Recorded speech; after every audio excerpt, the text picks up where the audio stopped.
In this section, we're going to introduce logarithmic functions. Now, you might not have worked with logarithms before, so we're going to start with just what a logarithm is.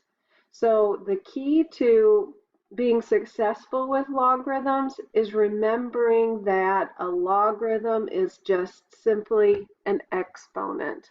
So if you keep in mind that a logarithm was an exponent, then hopefully they won't be very confusing because you're already familiar with how exponents work. So logarithms are going to work the same way.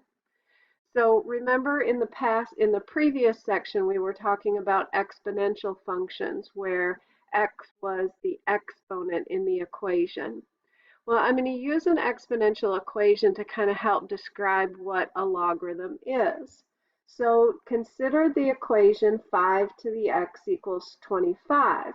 And think about how you would describe what x is in this equation.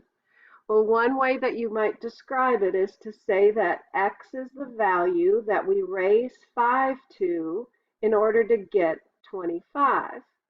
So you know that in mathematics, we don't like to say a lot of words. We like to come up with notation or symbols to describe a long phrase or sentence. So that's what a logarithm is.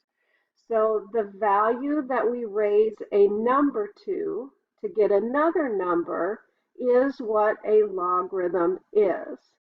And the notation that we use is we say that this exponent is equal to a log, and 5 is my base.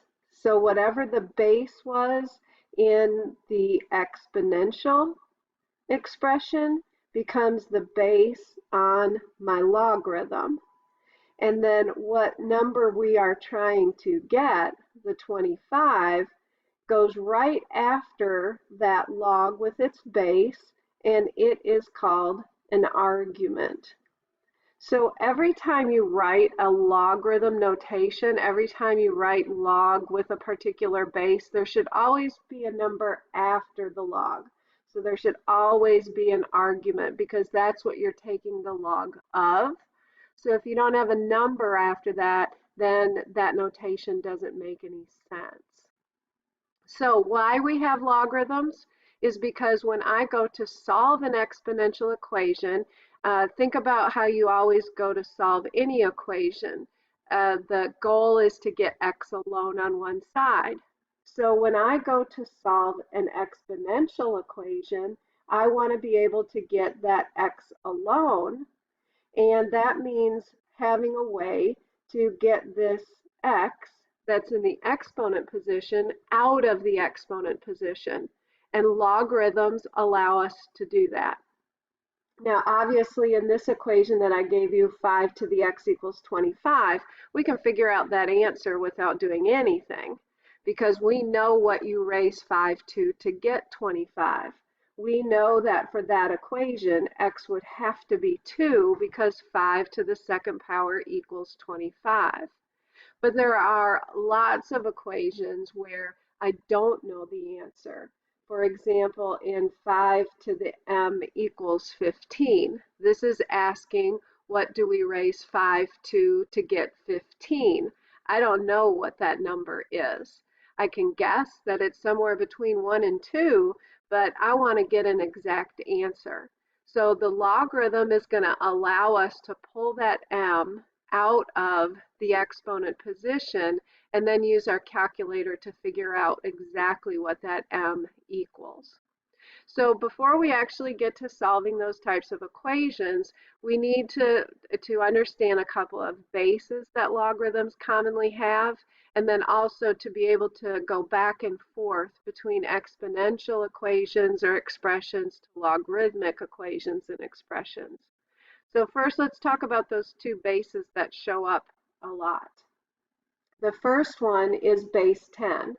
We work in a base 10 system, so it's understandable that base 10 would show up quite a bit when we're talking about logs.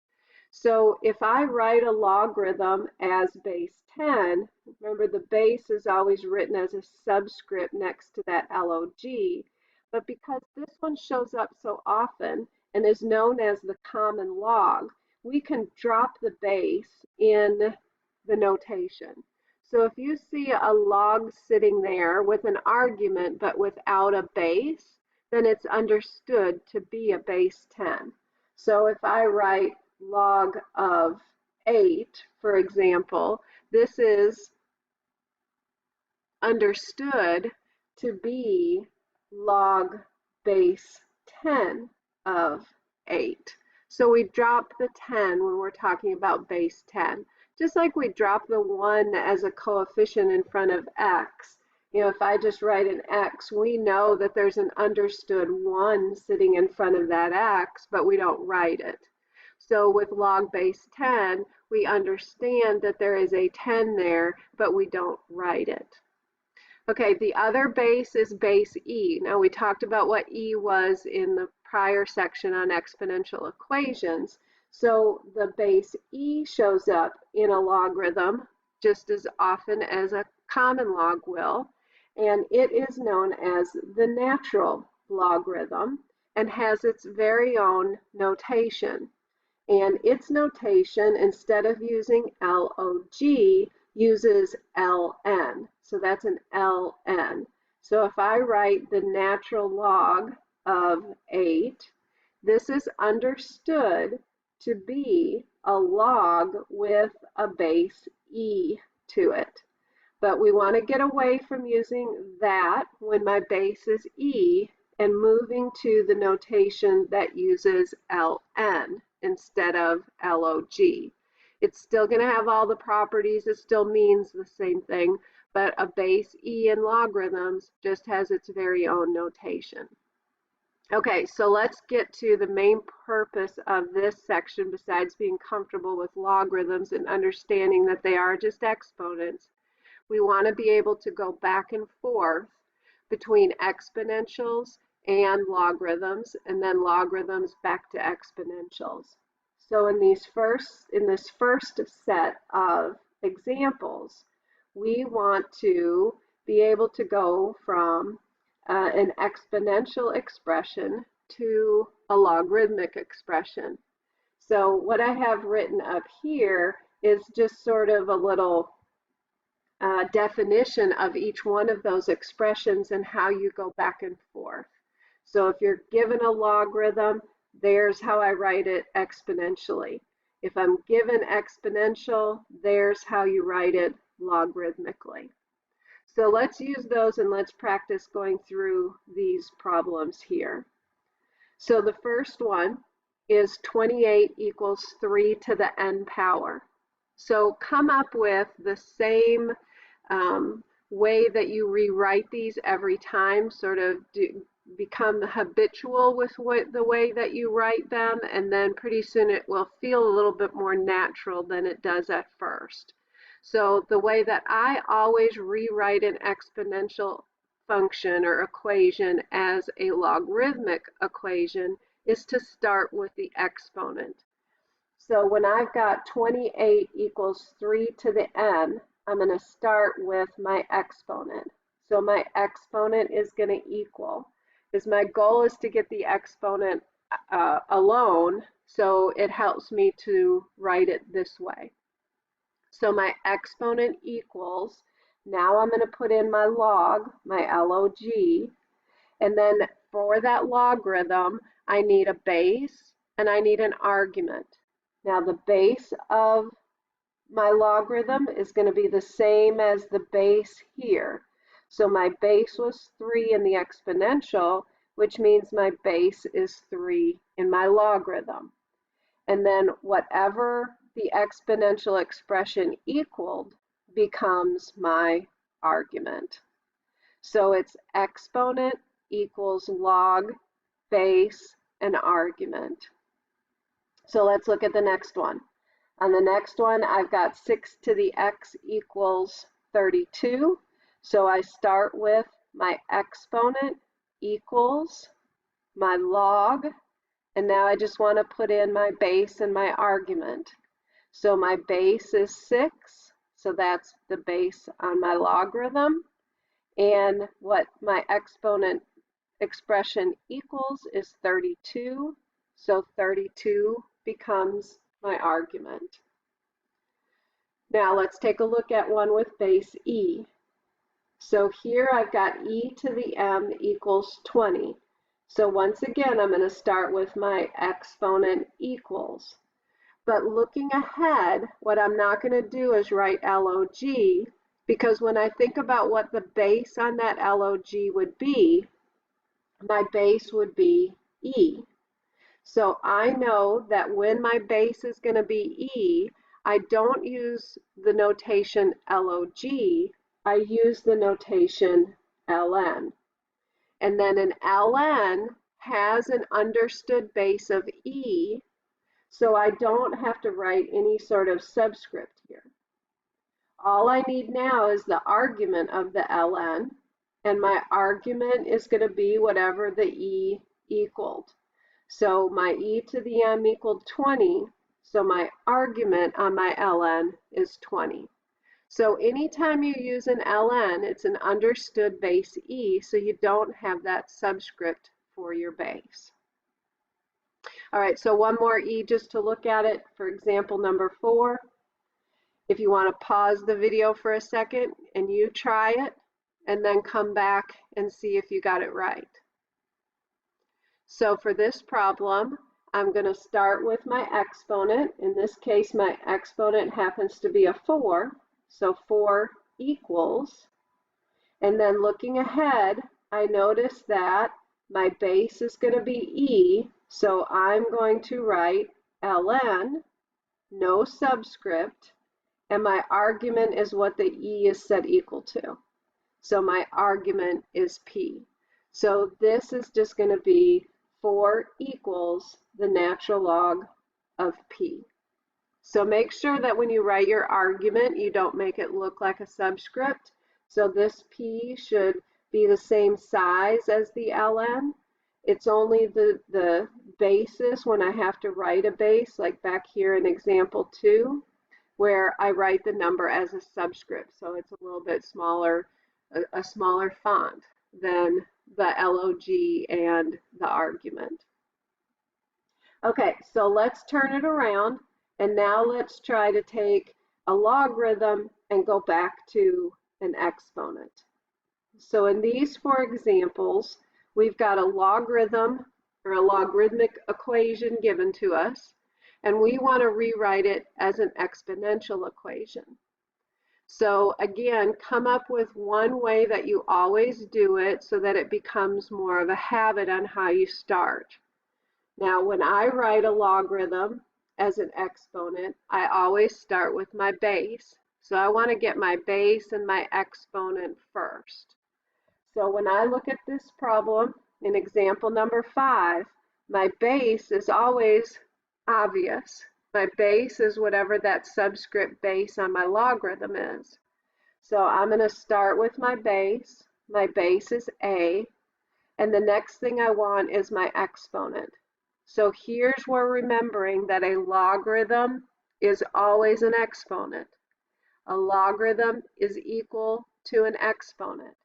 So that means that whatever the logarithm is set equal to is what your exponent is in your exponential expression or equation. So 2 is my exponent on my base a, and then I'm going to set that equal to the argument. So the argument you can almost get by default because you've already used the a and the 2, so the argument is what you have to set your exponential expression equal to. Okay, let's take a look at number 6. And again, if you want to pause the video, try it yourself first, and then start the video back up and see if you got it right. So for this example, again, I'm going to do the same thing. I'm going to always start the same way so that I get into a rhythm on how you rewrite these things. So I'm always going to start with my base first. So looking at this expression, I can see that my base is 8. And then I remember that my log is equal to the exponent. So that means in this one, my exponent is x. And then I'm going to set that equal to whatever the argument in the logarithm is. So this one would get rewritten as 8 to the x equals 2. Okay, a couple more examples in number 7, where we've got log of 5 equals m. So again, I'm going to start with the base, and I don't see a base on my log. So remember that if I don't see a base or a subscript on log, it is understood to be base 10. So my base is 10. My exponent is what the log is equal to, and I set that equal to the argument. So I've got 10 to the m power is equal to 5. All right, one more last example for going from logs to exponents. We're going to start again with the base. So when I look at my logarithm, I see ln, and I know that if I see ln, the understood base is e. So again, I start with the base first. I remember that my logarithm is set equal to my exponent, which means that my exponent on my e is y, and that's going to get set equal to the argument of my log. So my exponential equation is e to the y equals 8. Okay, these take a little bit of time getting used to, so give yourself some patience and make sure that you just practice a lot of them. And the more you practice, the quicker you get at it. And you usually get really good at one direction, which is good because then you can always check your answer. So if I'm really good at going from exponential to logs, then when I do a problem like these, I can always check myself. So if I think this is my answer, then go back the other way and make sure it works. So my exponent equals my log with my base a and my argument 4, and that matches what that says, so I can feel confident in my answer. All right, the last thing in this video that I'm going to cover, now there's going to be a second video on logarithms talking about how to graph logarithms, but the last part on this video is evaluating logarithms without a calculator. So we will talk about how to evaluate a logarithm on a calculator in a later video, but right now being able to do it without a calculator will reinforce what a logarithm is. So I want to do this without a calculator, meaning that I've got to think through what these expressions are asking. So when I look at example 13, and it's asking me to do log base 2 of 8, I have to translate log base 2 of 8 in my head to something that's meaningful. So remember, if you want to rewrite this as an exponential expression, that will help. So if I was going to rewrite this as an exponential expression, it would be asking me for my base is 2. Now notice it's not set equal to anything. So the unknown part here is the exponent. And my argument is 8. So what a logarithm, when you're asked to evaluate a logarithm, what it's asking you to find is an exponent because a logarithm is an exponent. So this expression is asking you to find what do you raise 2 to get 8? Or in general, what do you raise the base of the log to get the argument? So now I can figure this out because I know that I would have to raise 2 to the 3rd power in order to get 8. So log base 2 of 8 is equal to 3. So let's take a look at number 14, where I've got log of 10. So first, if you want to rewrite it this way, then that can help you figure out what it's asking for. So I would start with my base. Since there is no subscript on log, I know that my base is understood to be 10. So it's asking me, what do I raise that base to in order to get the argument? So this is asking, what do you raise 10 to get 10? And of course, you would raise 10 to the first power to get 10. So my answer is 1. So log of 10 is equal to 1. Okay, another one. Try number 15 on your own. You can think through it, or you can write it out as an exponential. It's all up to you on how well you're understanding it. So on number 15, if I rewrite this, it's asking me, what do I raise the base to in order to get the argument? So what do I raise 3 to in order to get 9? And of course, 3 to the second power is 9, so my answer is 2. Okay, now the next three are a little bit different. You've got to remember a little bit more of your rules of exponents. Now, how you start off is exactly the same. So in number 16, it's still asking me, what do I raise the base to in order to get the argument? So what do I raise 4 to get 1 over 16? So what you have to remember here is what kind of exponents are going to create fractions when my base is not a fraction. So in other words, what kind of exponent reciprocates the base? So think about, what do you get if you have 5 to the negative second power? So remember that anytime I have a negative exponent, what that does is reciprocates the base and changes the exponent to a positive value. So in other words, 5 to the negative second is 1 over 25. So negative exponents reciprocate the base. So they flip the base over, upside down. So if I want to figure out what I'm trying to figure out what do I raise 4 to get 1 over 16, what I want to think is, how do I go from 4 to 16? And of course, I would raise 4 to the second power to get 16. But because I want 1 over 16, that means my value is going to be negative. So 4 to the negative second power is equal to 1 over 16. Okay, on the next one, we've got a log with a base of 1/2.